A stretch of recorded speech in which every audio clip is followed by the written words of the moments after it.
right, welcome back to the Falling Forward Studios. In the shotgun seat, we got John Isaacs.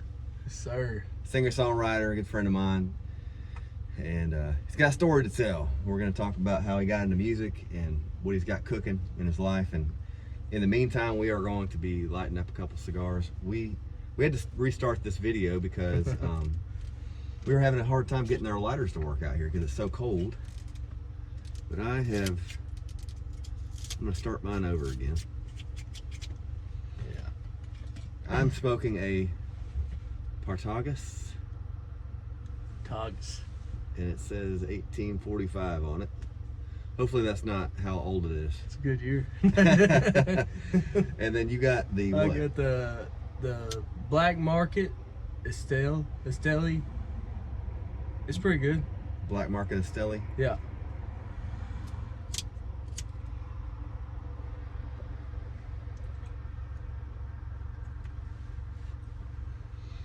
Here on Falling Forward, we try to talk about some things that maybe we've sometimes low points in our life, and then some of the lessons we take along with us so we can benefit somebody else that is listening to the program. For sure.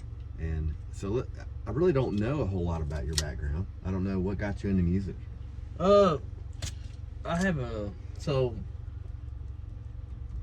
on my mom's side, on both sides of my family, I got music. Like on my dad's side, he told me we're related to the Isaac singing group, the gospel group. Okay. And then on my mom's side, her name's Sharon Van Winkle. But my mom plays music too, but like just gospel tunes and stuff. But Sharon used to play for the Coon Creek Girls. Wow. After they split up, when they got back. Yeah. And like I went to her house a few days ago, and she was actually telling me a story about how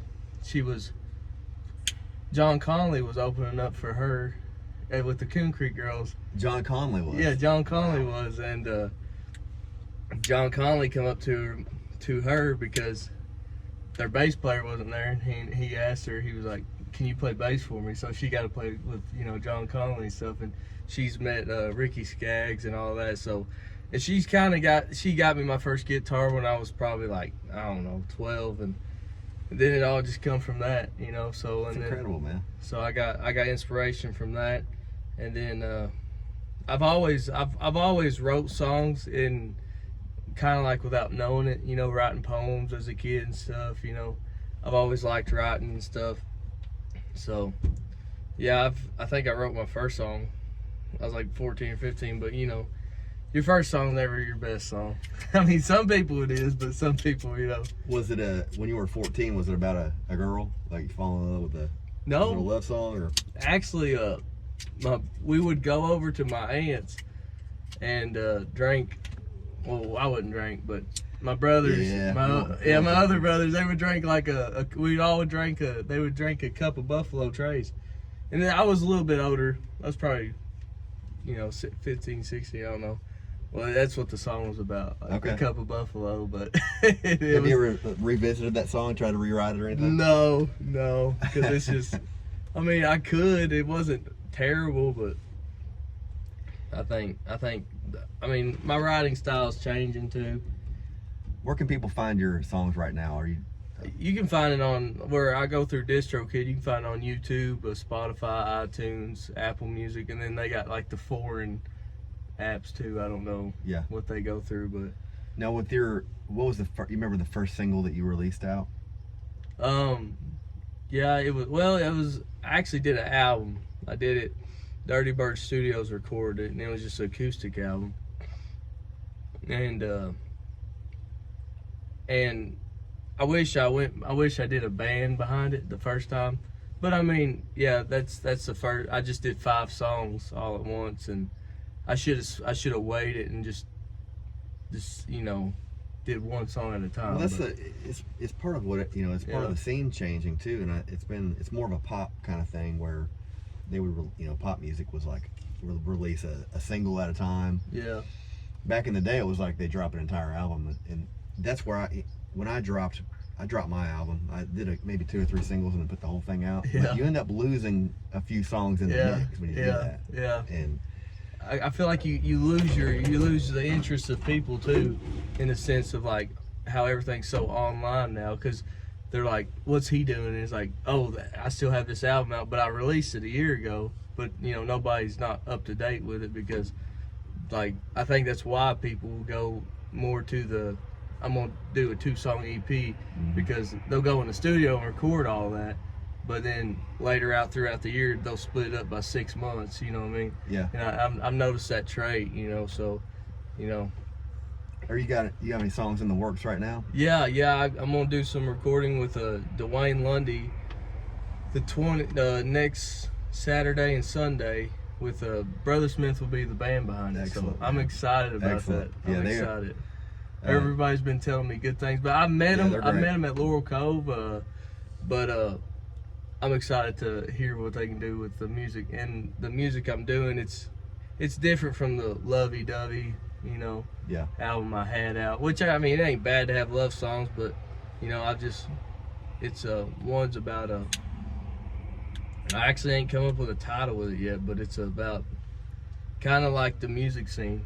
You know how, you know, like back in the day, you hear the stories about how people could sit around and just play music, and it just be relaxed, and how now it's sad to say that it turned cliquey in a sense, and so that's what it's talking about. Just in like the end of it's like, why can't we just get along and write some good old country songs? Yeah. You know, so It's something that's happened in Kentucky music that's changed things a little bit. And what do you? I have my theories as to why that's happening, and I think it's a very normal thing. I think it's very normal because what happens is you have a few people that really take off, and they go next level, and then it opens up a void. And you have other people who are like, hey, I want to get heard and seen too. And then you have business people that come in and are like, hey, we need to capitalize on this. And then that's when you really start to see the cliques kind of form up. Yeah. And I think it's a very normal thing. I think it can be discouraging sometimes for artists. But it also, from what I've seen, is it can be a healthy thing too for artists that have the wherewithal to be like, okay, they're doing their thing, I'm doing my thing. Yeah. I'm doing I'm on my path. Yeah. So you're gonna go in the studio, you're recording that album, you're gonna release it as singles? Yeah, I'm thinking about just doing 2 songs right now, because I mean, we'll see if I do, because I have more out. I have more. I probably have. I think I have 10 that needs recorded, but I might just do a 2-song EP for. You can put it in here too. Let's look at my ashtray. This ashtray actually has some vintage cigar butts in it. Oh, wow. From this truck. I was looking back in the very back of it. Yeah. Which I'll probably leave them in there. It might not be cigars. I don't know. Those are cigarettes back in there. But, some old Marlboros, probably from 78. You can like probably that. sell them on eBay. Yeah, we got to make this thing famous first, though. Yeah. No, but that's my plan. Just do like a 2-song EP, and then later on throughout the year release some more stuff where I can, because there's a lot. There's a lot that goes into it. You got to make, because the way I want to do it, I want to make new album art with every EP or song I come out with. Yeah. So you have to buy merch, and you got to buy the CDs. You got to buy the, you know what I mean? Yeah. So there's a lot of money that's involved in it, and I work a day job, and I do fund 100% of all that. So it gets stressful sometimes, but it ain't. It's I don't do it because, and I'm not saying it's stressful. Like, I do it because I love it and I enjoy it. It's a passion I have. Yeah. It's not trying to be famous. It's trying to write music that relates to people and that can help them. Yeah. One, and the nuts and bolts of it too, when you're coming down to traveling, playing your shows, getting out and taking your own time away from family and work and things like that, you want to make sure that you're doing it wisely. And so sometimes, like starting off, the gigs don't pay that well. Yeah. The way you make the difference is selling that merch. So you may sell more T-shirts on a show. Oh yeah. Than you get in gig money. Yeah.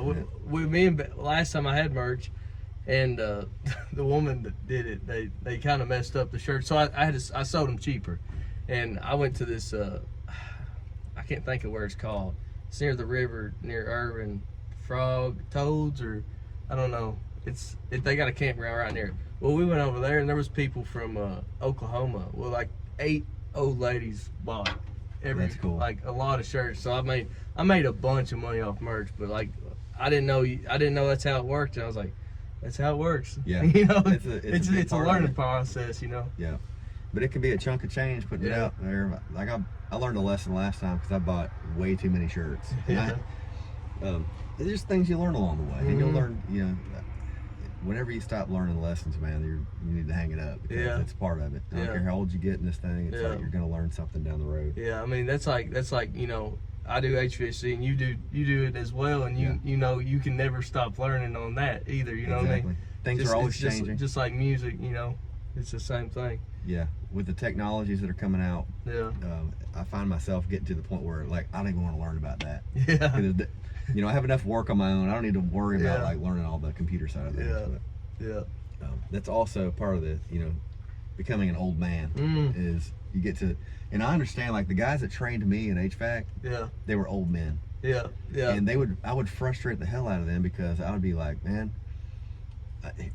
here's all my numbers, here's my temperatures, here's my pressures, like here's the refrigerant, here's everything that needs to be happening, but it's not happening. It's like they're like, dude, just get the superheat to 17 and get the hell out of there. But that ground my gears because I was a perfectionist on that. I totally But I'm not anymore. I realized that there's a time to you know, get it good enough. And there's that's like that with music too, because like Becky will like she helps give me critical advice, and I like people that are honest with me. You know, if anybody thinks, hey, this ain't good, like I would rather be told the truth and then to be lied to. But like there's times like you can override a song. You know what I mean? Absolutely. Like you're just like, no, that's good. There's like woman like you that I'm gonna record. It's actually about Becky. I thought it needed another chorus and a line, and she was like, no, it's done. I was like, but then I play it out and people love it, and I'm like, well, I thought, you know what I mean? It's just like you think you need to keep working on it. Sometimes you find out that simplicity is a beautiful thing in writing music, because something that it's a fine line, because when I write, I like to write kind of like I have inspirations like Alan Jackson, for instance, how he'll take one word but it means two different things. You know what I'm saying? And that's how I kind of like to write. And but it's a simple phrase, you know. Yeah, and I think that's something that'll always be in good music. There's a simplicity of it, but there's also an originality. Which sometimes you think the two can't go together, but they really can. Because you're usually telling your story. And that's where you can have a kind of a simpler song and it mean so much more to somebody. And you know, just like what we're talking about with HVAC stuff, technology's changing, different things coming out. It still does the same thing. Right. It heats and it cools. That's right. You know, it still does. So I don't care how old the song is or how simple it is or how complex, it still does the same thing. And you know, ultimately, isn't that what we're trying to do is make people feel something? Absolutely. And then like for you, like I have mad respect for you, you know, and I know I'm young coming into the music scene, and I understand, you know, cutting your teeth and all that. So, and like last year, before I ever met Becky, I traveled all over West Virginia playing a little hole in the walls. But I mean, I was cutting my teeth, you know what I mean? Like, I mean, not a lot of people's listening, but it's just I enjoy doing it. And then it was just, you know, trying to get my name out there and exposed and stuff. And so.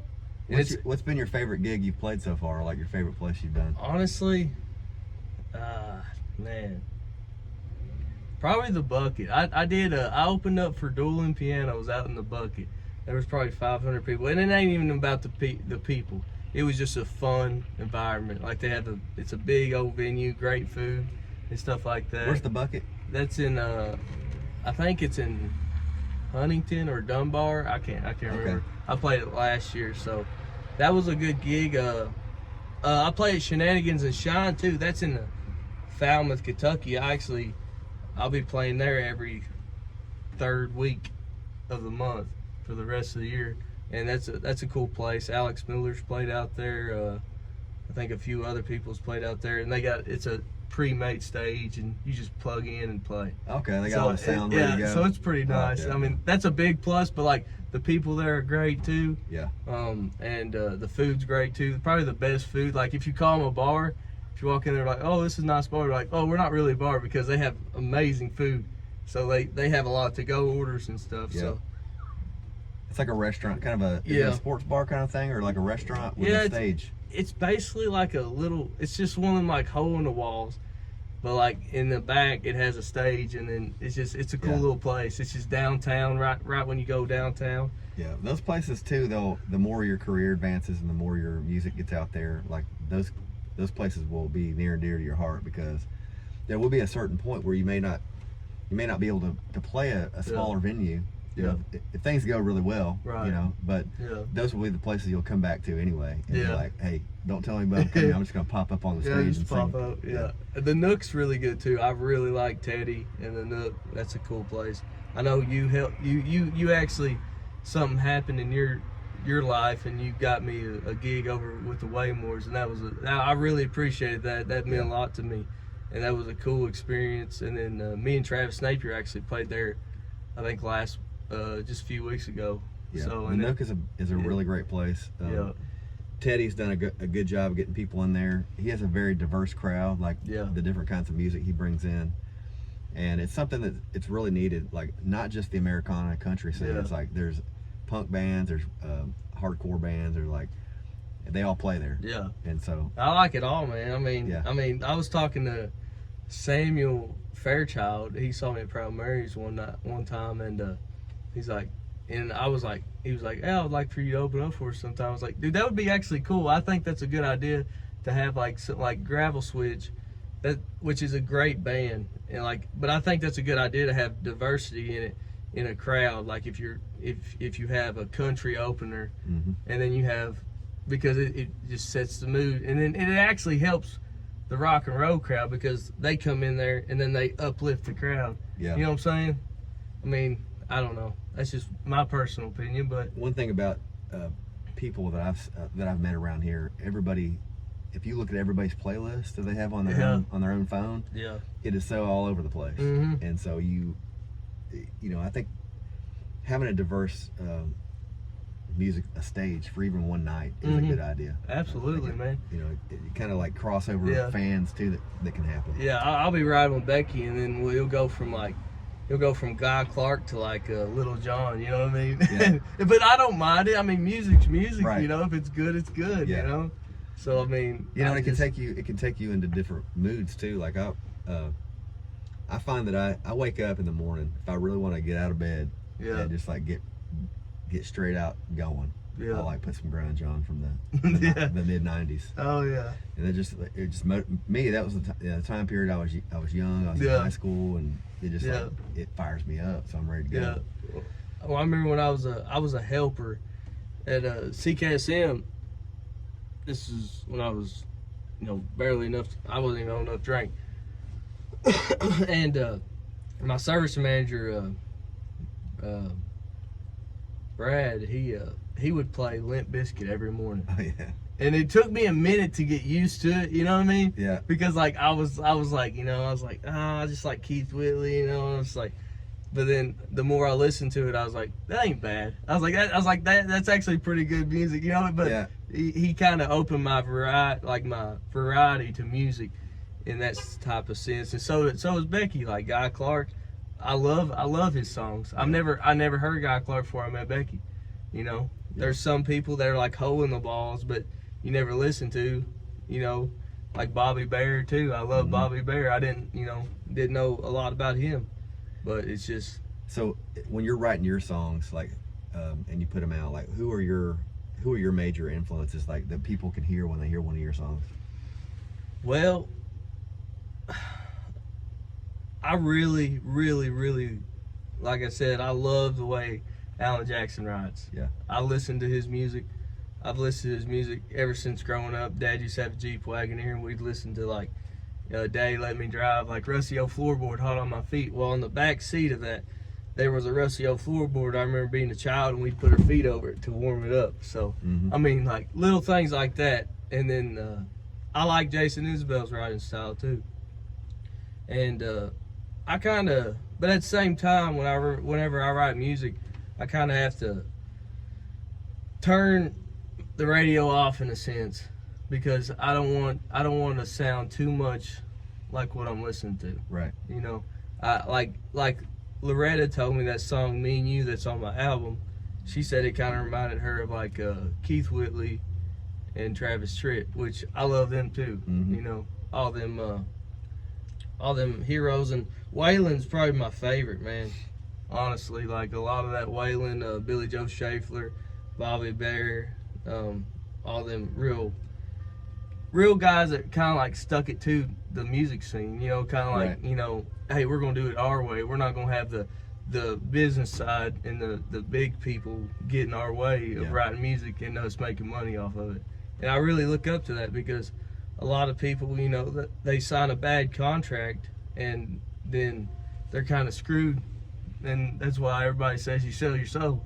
Yeah. You know, so there's a certain point I feel like that there's a time and place to make it, you know, sign your name to the line. I mean, if it's going to be, it's kind of like a, you know, an athlete signing on to a team. It's like, okay, I'm going to sign a contract. It's going to make me this much money. Yeah.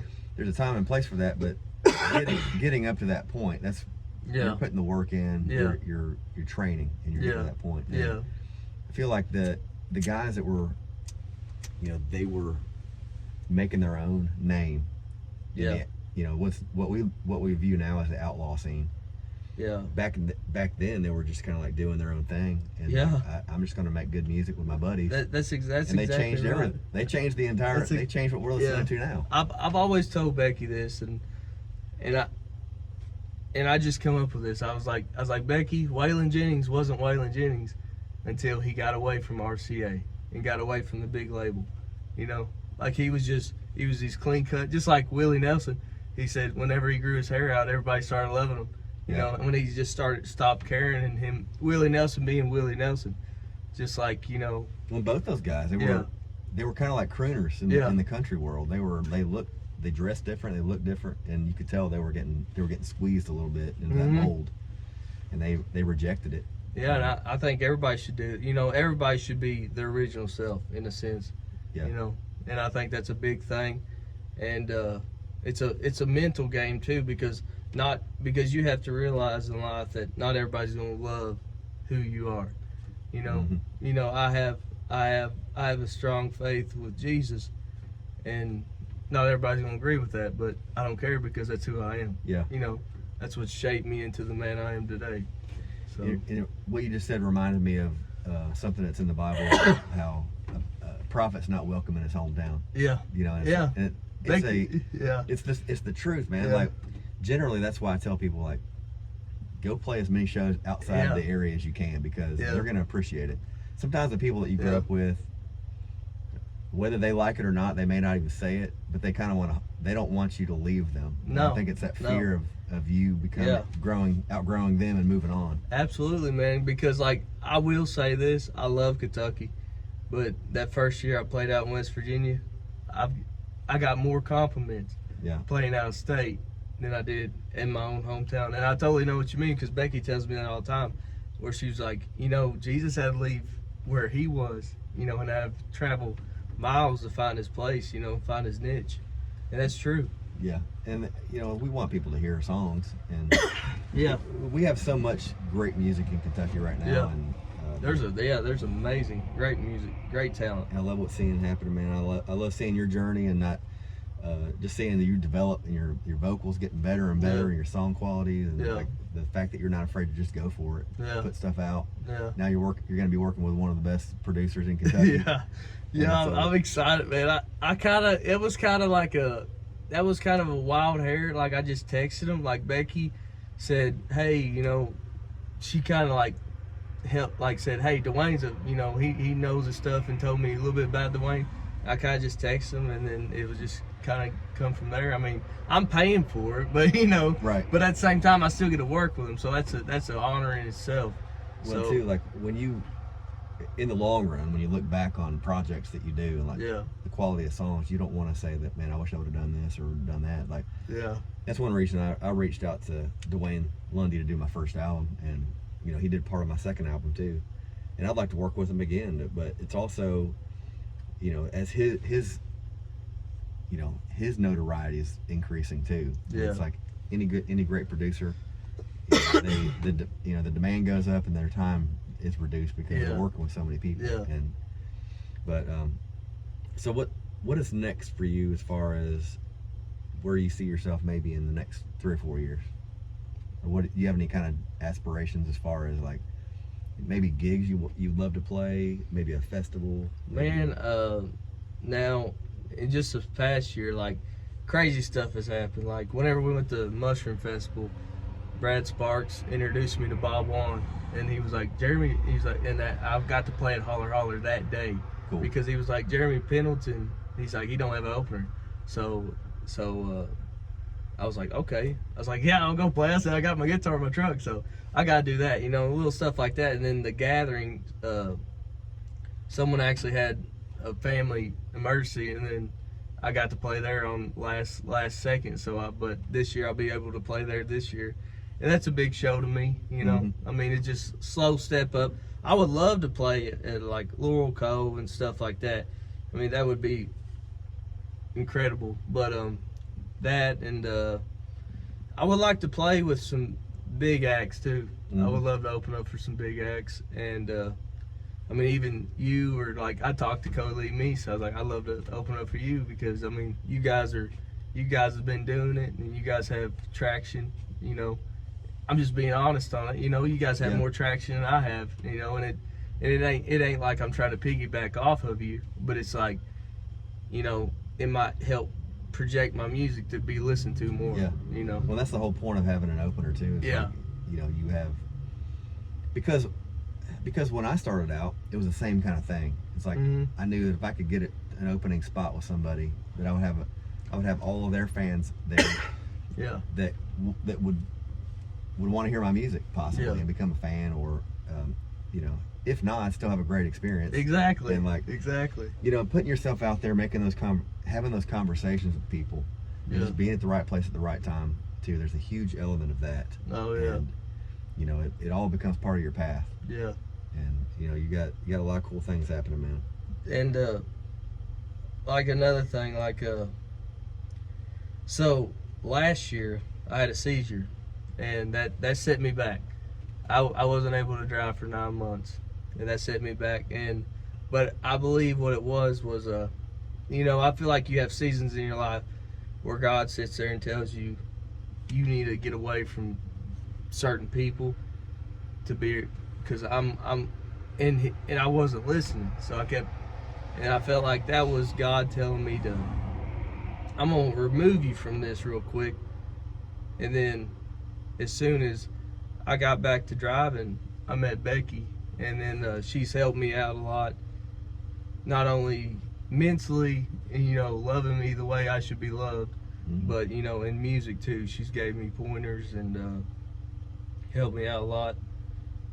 But and I'm very appreciative of that, you know. Yeah, it goes. I mean, it goes goes a long way. Yeah. Having somebody there that's like a close friend that, you know, is being honest and feedback, and also you having the wherewithal to say, man, like, okay, I do need to maybe step away from certain elements or like certain people or whatever. And it can be tough. Yeah. And people get mad about it and they get their feelings hurt, but it's like if you want to, just like you said about, you know, leaving your hometown, if you want to project yourself, you have to be around people that are a lot better than you and that are doing the thing. And then when you're around them people that are doing the thing and that's a lot better than you, and then you associate with them people, and then maybe they like one of your songs, you know, by the grace of God, you know, but then you know, maybe something happens of it, and then maybe not, and then maybe just riding the wave and just enjoying life. And that's what I told Becky about that this year. I was like I played a lot of shows this year, and like what I regret most about this year is like the little festivals. I should have stayed for the 3 days and camped and got to hang out and talk and associate with people. That's one thing I regret, but this year I'm gonna do that more. Yeah. So I found where I get so tired of during the day standing and listening to everybody, and then by the end of the night I'm like, I'm ready to go to bed. But if you can like force yourself to stay up for an extra 3 hours and hang out by the fire with people, that's like usually the best times. It is. Passing the guitar around. And, it is. I remember when I first played the Bash of the Branch, it wasn't this past year, it was the year before that. I remember we played all around the fire, and that was probably the best time. Literally. It was like bluegrass stuff broke out. It was just fun, and we all sang a song, and it was like 4 in the morning, and you're gonna regret the next day. But yeah, there's a back in the Kicking It on the Creek days, there was a little camp called the Wook Nook. The Wook Nook, and it was named after the band the Wooks.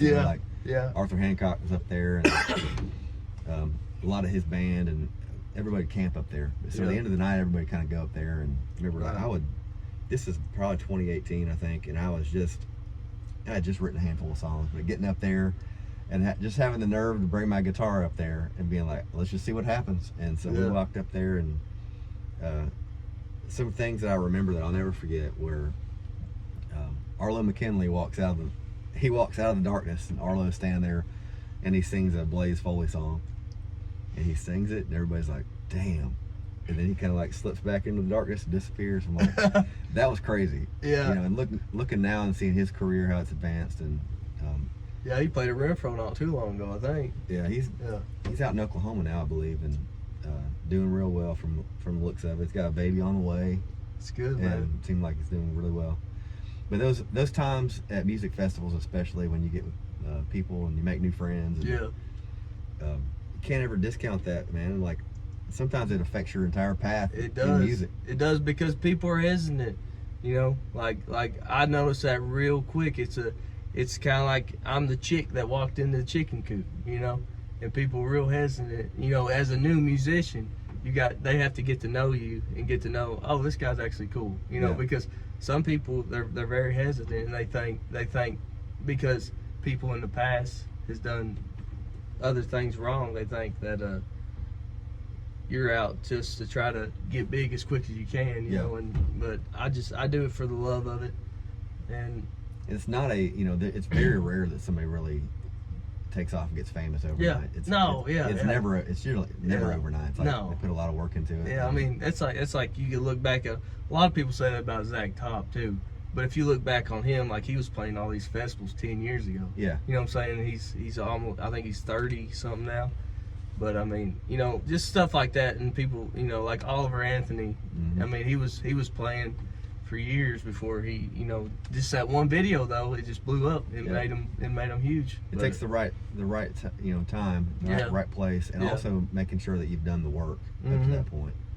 Because there is a situation sometimes that can develop too when you're at the right place, but you don't have the right skills at the time. Yeah, and it's kind of like, absolutely. And I've seen that with myself too, like where I've had shows that I would rather have waited. Looking back on it, I would rather have waited until I had some experience. Yeah, I've heard that, man. I've heard actually, whenever we played at Darren's birthday party at the train station, Jace Turley told me something. He said I wish I got to play where he got to play Laurel Cove, I don't know, a year or two ago.